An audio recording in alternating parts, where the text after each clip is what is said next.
Uh, Hi friends, in this video today we are going to see about an important topic which will be extremely useful for research scholars, postgraduates and other even undergraduate students who are doing their projects or research work in the field of engineering.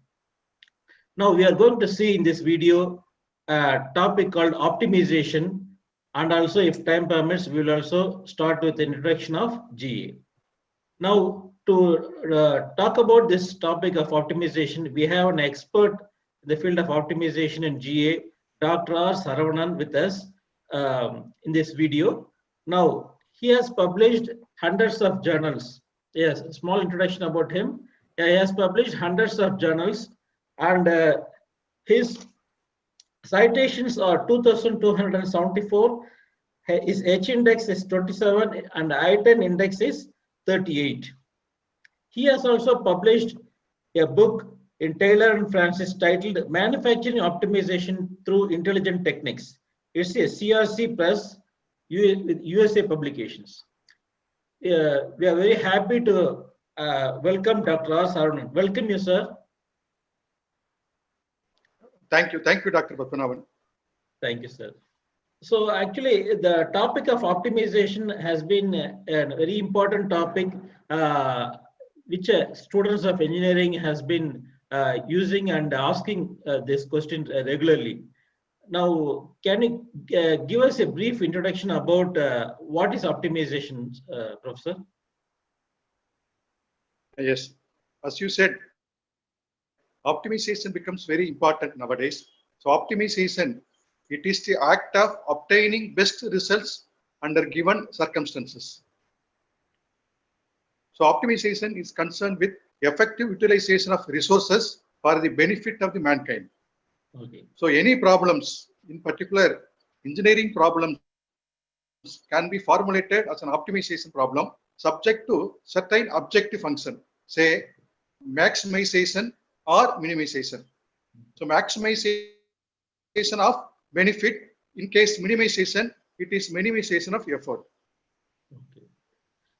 So, Professor, can you give a small example so that students could understand it better? Maximization, minimization. Yes. Actually, anything and everything we can go for optimization. So everywhere there is a scope for optimization. For example, let us take the fuel consumption in an automobile, whether it is a two-wheeler or four-wheeler.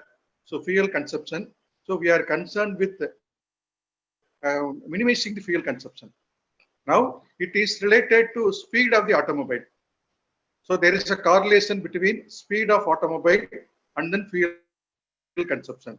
Suppose speed high, speed is low, what happens to fuel consumption? So speed is low means the fuel consumption is high. If I start increasing the speed of the vehicle, fuel consumption comes down.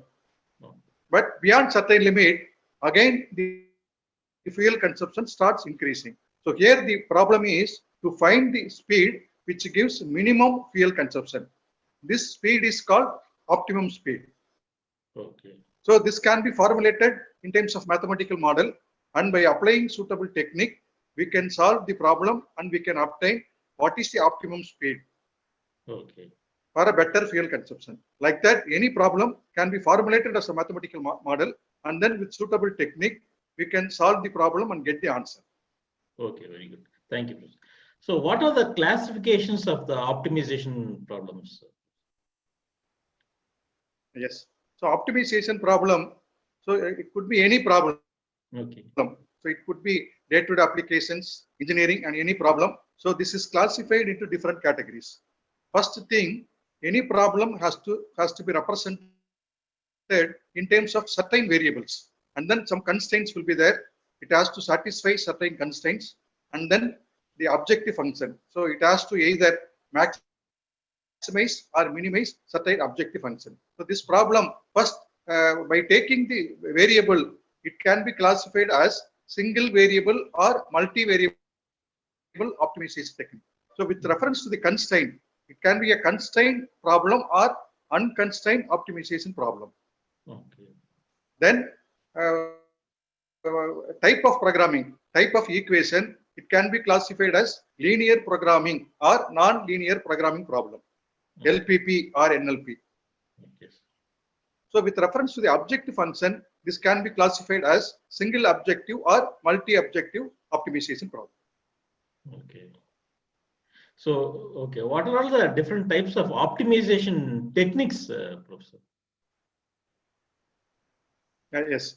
So now in order to solve these optimization problem, so various optimization techniques are available. So first level, it is classified into conventional optimization technique and then non-conventional optimization techniques. Okay. So under conventional optimization techniques, it may be a mathematical programming technique or stochastic programming technique. Okay. So under non-conventional optimization category, further it is classified as heuristic method or meta-heuristic method.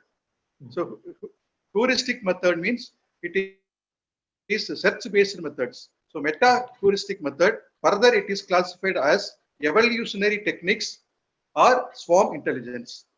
So under evolutionary technique, genetic algorithm, differential evolution. So these are all the technique popular under the evolutionary techniques.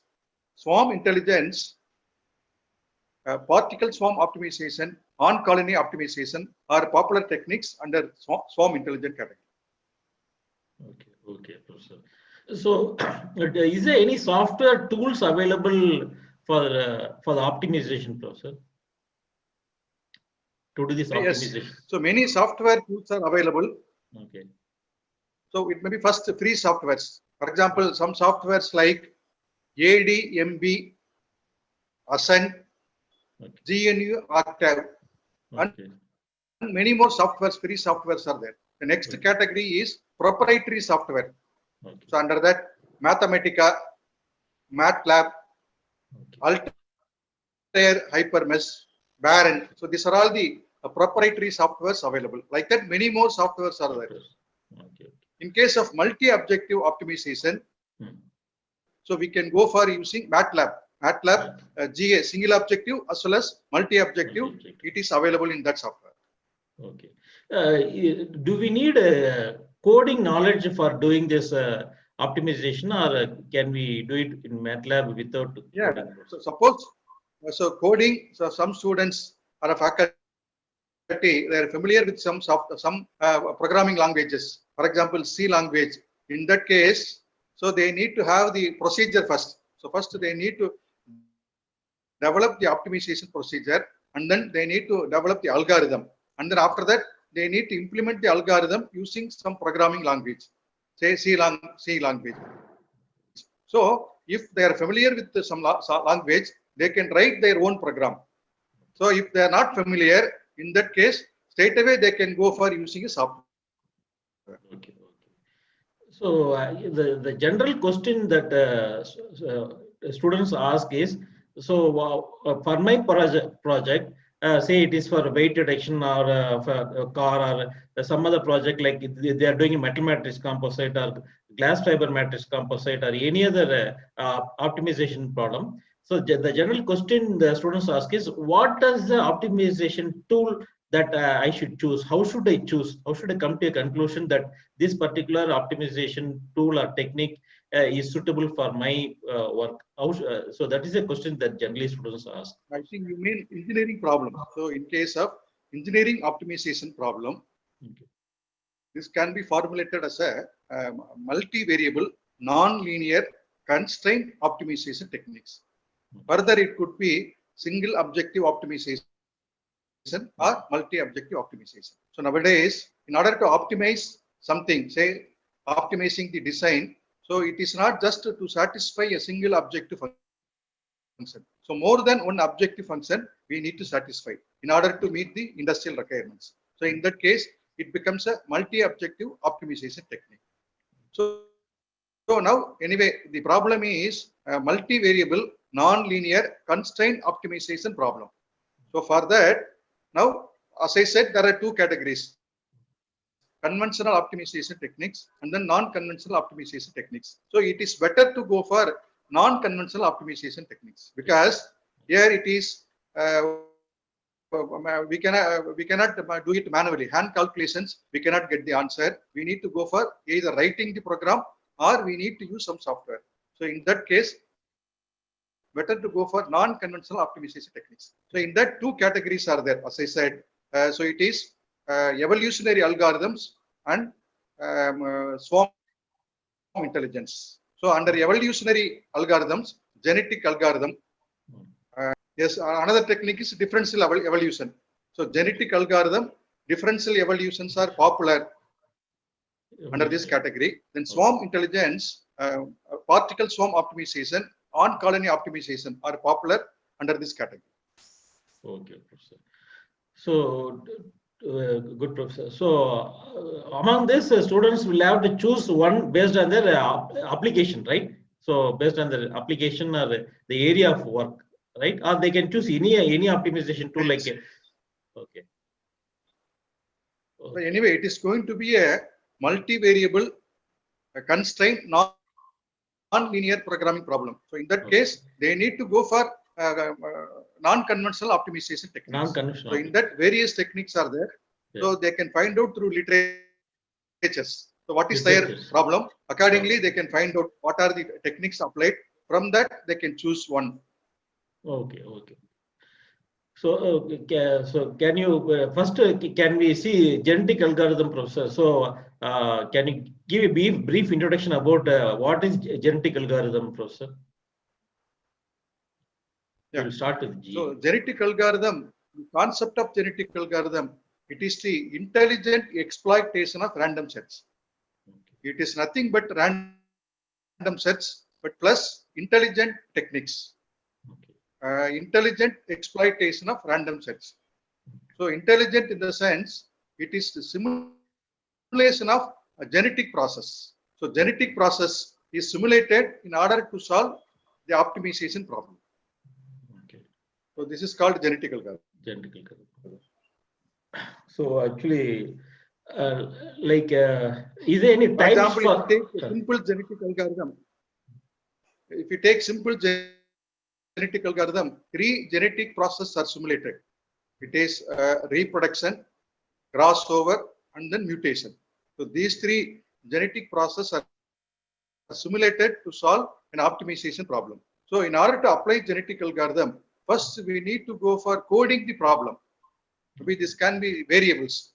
So the variables can be coded as binary numbers so that it is similar to the genes. So then with these genes, the binary numbers, so the genetic operators are to be applied: reproduction, crossover, and mutation. These 3 operators are applied, and then you can get the answer. So this is like that. It is iterative process, generative process. You need to go for so many iterations of this in order to get the global optimal solution. Okay, okay. So, is there any types for genetic types of genetic algorithm, Professor? Is there any types or any single type only is there in GA? So actually, it is 2 categories. It is simple GA genetic algorithm or advanced genetic algorithm. Okay. Then application oriented, it is single objective or multi objective. So simple GA is okay for single objective optimization problems. Okay. So in case of multi-objective optimization, so we can go for the advanced optimization technique called NSGA, non-dominated sorting genetic algorithm. Okay.